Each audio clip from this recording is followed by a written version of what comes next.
শুনুন, আপনি যদি এখান থেকে চলে যান তাহলে আমাদের যিনি ওনার আছেন, এই হসপিটালের মালিক, আমার বিরক্ত হবেন। আপনি তো ওনাকে বিরক্ত করতেই চেয়েছিলেন স্যার, বিরক্ত করতে পারেননি।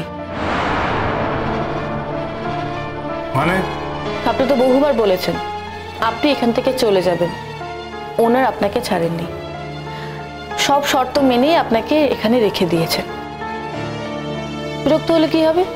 আপনাকে বলবে আপনি চলে যান, আর আপনি নিঃশ্বাস ফেলে বাঁচবেন। একদিক থেকে তো ভালোই হবে, তাই না? এত খবর জোগাড় করলেন কোত্থেকে? বারে খবর তো বাতাসে ঘুরে বেড়ায়, মানুষ সজাগ থাকলেই কানে এসে খবর পৌঁছায়। কাজের থেকে দেখছি আপনার এই খবরের উপর বেশি আগ্রহ। হ্যাঁ, তা বলতে পারেন। শুধু আমি কাজ করি না, কাজের বাইরে আমি অন্যদিকেও মাথা ঘামাই, তবেই তো আমার কাজটা ভালো হয়। বাহ, নিজের পিঠ চাপড়াচ্ছেন? হ্যাঁ, চাপড়াচ্ছি, কারণ আমি জানি আমি ভালো কাজ করি, আমি সিনসিয়ার, আমি লয়াল। ওই, আমি তো সেরকম কোনো লক্ষণ দেখিনি। দেখুন, কেউ যদি কাউকে শত্রু ভাবে সে কি তার ভালোটা দেখতে পারে? এটা তো খুব স্বাভাবিক। শুনুন, আপনাকে একটা কথা বলি। আমার সাথে শত্রুতা করার জন্য একটা যোগ্যতা লাগে, বুঝতে পেরেছেন?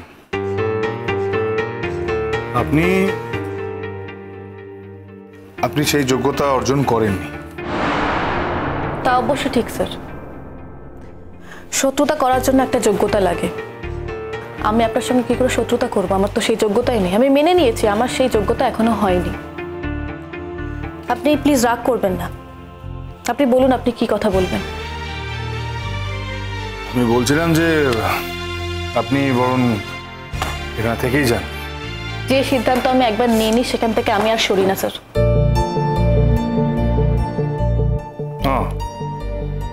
একটা কথা আপনাকে বলি, আমরা আপনাকে এখান থেকে বেরিয়ে যেতে বলেছি, আপনি কিন্তু যেতে চাননি।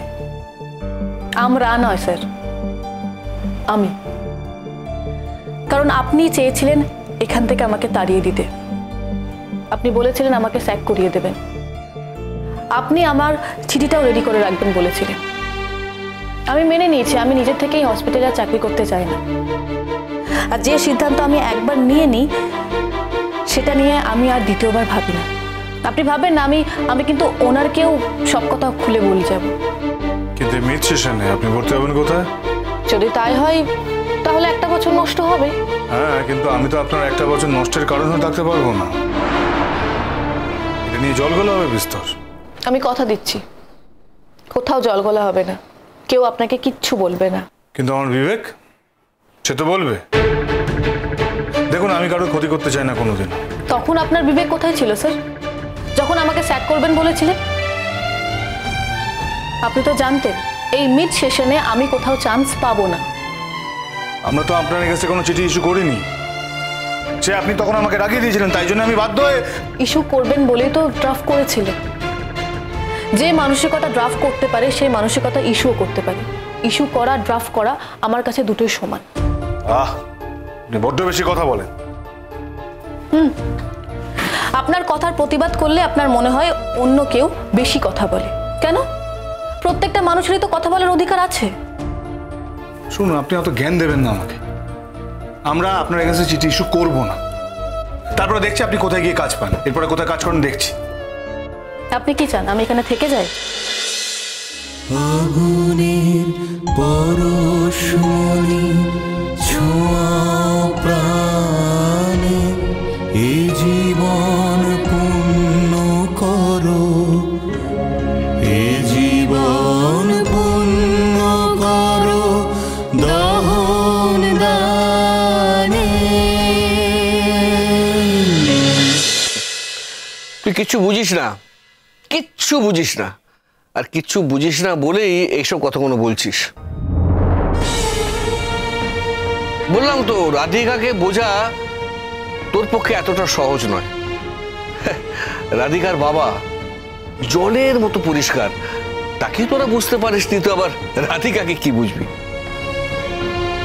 আর এবাড়ির লোকজনও তো তাকে বুঝতে পারলো না। যাকে যাক, এসব কথা বলে লাভ নেই, তোর মা আবার ভাববে আমি তোর মাথা খাচ্ছি। হ্যাঁ, মাথাটা খাচ্ছ তো, আমি তো দেখতে পাচ্ছি তুমি ওর মাথা খাচ্ছ। না, খাচ্ছি না, ভুল ভাবছো। আমার ছেলে যাতে সঠিক কাজটা করে তাই ওকে একটু গাইডেন্স দিচ্ছি। আমি তোর বাবা, তাই আমার জীবন দিয়ে আমি অনেক কিছু শিখেছি, ঠেকে শিখেছি। এখন আমার ছেলে যাতে সে একই ভুল না করে তাই মাঝে মাঝে ওকে আমি একটু গাইড করি। কি বলতে চাইছো বলো তো? কি বলতে চাইছো? মানে জীবন দিয়ে ঠেকে শিখেছো মানে কি? মানে আমাকে বিয়ে করেছো বলে? আমাকে বিয়ে করে যে তুমি খুব বড় ভুল করেছো সেটা তো সবাই জানে দুনিয়ার। তুমি তো বিয়ে করতে চেয়েছিলে, ওই পুপেকে বিয়ে করতে চেয়েছিলে। মা প্লিজ দয়া করে আমার ঘরে দাঁড়িয়ে না তোমরা অশান্তি করো না। তোমরা আমার অভিভাবক হও, আমি চাই না যে আমার বাবা কিংবা মা আমার সামনে দাঁড়িয়ে অশান্তি করুক এইভাবে। তুমি না চাইলেই বা কি এসে যায় পোখরাজ? তুমি শুনতে না চাইলেই বা কি হবে বলো তো? তুমি তো জন্মের পর থেকেই দেখে আসছো এই অশান্তি তো আমাদের বাড়িতে নতুন কিছু নয়। আমার ছেলের সামনে আমাকে আর ছোট করো না, হাত জোড় করছি, এসব নিয়ে আর কথা বলো না। দেখো, আমি এমন কোনো কাজ করব না যে সবার সামনে তোমাদের মাথা হেঁট হয়ে যাক, নিচু হয়ে যাক। তবে এটাও ঠিক যে মেয়েটা আমার জন্য সারা জীবন আত্মত্যাগ করলো, তাকে ছোট করার সাহস বা ক্ষমতা আমার এই জীবনে হবে না। হ্যাঁ, আমি আমি আমি পুপেকে ভালোবাসি। শুনছিস? শুনছিস তো পোখরাজ, তোর বাবা কি বলছে তুই শুনছিস? এই কথাটা তো আগেও বলেছে বাবা, আজকে প্রথম শুনলে অবাক হচ্ছ কেন?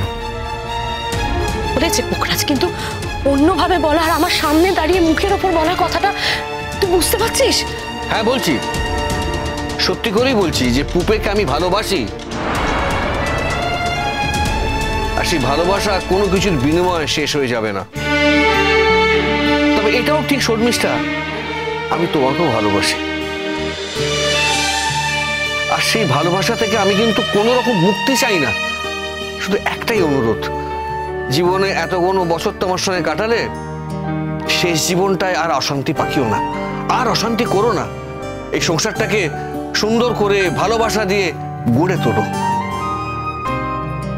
আমি তোমাকে কখনো ছেড়ে যাইনি শর্মিষ্ঠা। ইচ্ছে করলে চলে যেতে পারতাম, কিন্তু তোমাকে ছেড়ে শর্মিষ্ঠা আমি কোনো দিন কোথাও যাব না। কিন্তু একটাই কথা, পুপেকে ভুলে যেতে আমাকে বলো না শর্মিষ্ঠা।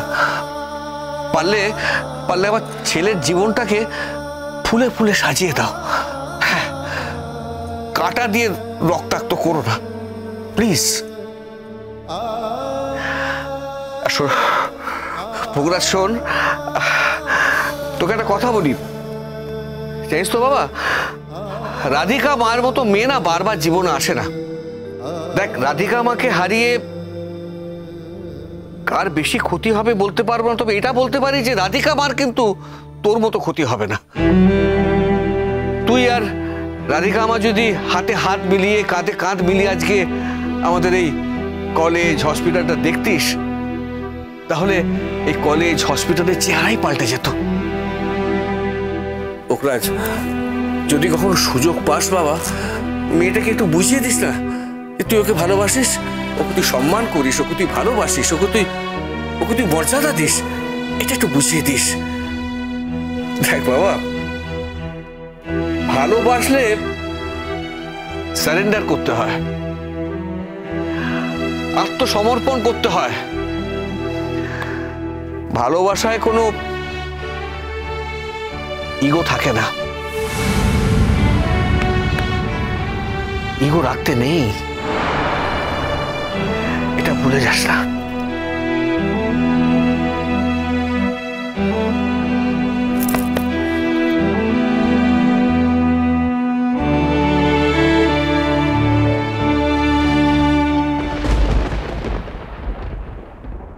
আমি তো জানি আপনি উল্টোটাই। হঠাৎ আপনি নিজেকে চেঞ্জ কেন করলেন? চেঞ্জ আবার কি করব? না মানে চেঞ্জ করার কি আছে? তবে হ্যাঁ, হসপিটালে একটা গতি এসছে, সেটা আমি বুঝতে পারছি। হয়তো গতিটা খুব ভালো দিকে নয়, খুব একটা ভালো হবে না, কিন্তু একটা গতি এসছে। হ্যাঁ, সবাই মুখ বুজে কাজ করতো, প্রাণের কোনো অস্তিত্ব ছিল না, খালি ওই ঘড়ি দেখতো কখন বাড়ি যাবে। এখন অবশ্য সেটা নেই, এখন মনে হচ্ছে যে হসপিটালে থাকতে পারলেই ওনারা সবাই ভালো থাকবে। আর সেটা হয়েছে আপনার জন্যে। সেটা ভালো না খারাপ স্যার?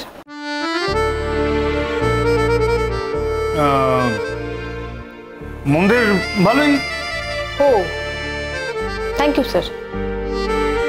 আমার মনে হচ্ছে আপনি আমার প্রশংসা করলেন। হ্যাঁ, ওই আর কি, করে ফেললাম। আই এম অনার্ড স্যার, আপনার মতো মানুষ আমার প্রশংসা করলো, তাও আবার যাওয়ার আগের দিন। I am honoured. এই আপনি এই তখন থেকে বারবার যাওয়ার আগের দিন কেন বলছেন বলুন তো? আপনাকে কি যাওয়ার আগের দিনের কথা এরকম কিছু কথা বলা হয়েছে? আপনাকে তো বলা হচ্ছে যে যেতে না। ও, আপনার যখন মনে হবে আপনি বলবেন, আপনার যখন মনে হবে আপনি তাড়িয়ে দেবেন, এটা কি করে হয় স্যার? আপনি যাকে বলছেন তারা তো একটা বিবেক বিবেচনা থাকে। আপনি তাহলে যাচ্ছেন?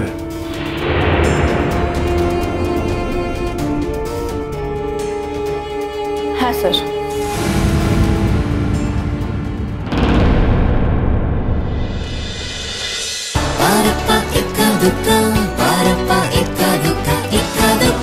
Cholo, cholo, cholo, cholo, palta.